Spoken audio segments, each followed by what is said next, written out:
a parabola. So let's visualize this as a ladder. So step one is no trust. So nobody knows who you are. This is like cold outreach, or you're new in a community. Step two is micro trust. So they saw your Loom video that you posted, they liked your post, or they read your DM. Step three is repeat exposure. So you keep showing up, you keep saying, hey, here I am, I exist, remember my name and face. Step four, people know who you are and you're seen as a recognized authority. So they start seeking you out instead of you having to do all that legwork. And step five, now you become that trusted consultant. So people will pay you that high ticket price without flinching. And so how do you climb this ladder? You can post inside communities like school, Facebook, etc. And I'm not talking about those annoying pick me posts that are so obvious, where people are posting them and just trying to get people to DM them for their thing that they're trying to sell in this group. That's sleazy. I'm talking about genuine value.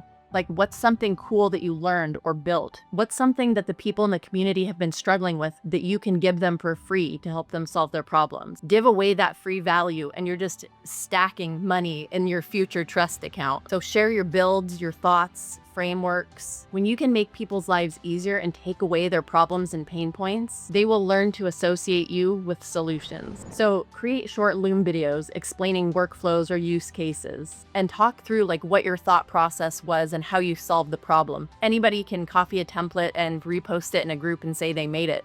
But when you can demonstrate that you actually thought through it and how you think, that is 1,000 times more powerful. Or just share a cool tool that you think will help the people in the community. And I would highly advise that you start a YouTube channel, or even just write some posts on LinkedIn. And this is something else that I tell my coaching clients, is you don't need to go viral. In fact, you don't want to go viral. It just is a huge headache. You just need to be seen enough by the right people to become familiar and trusted.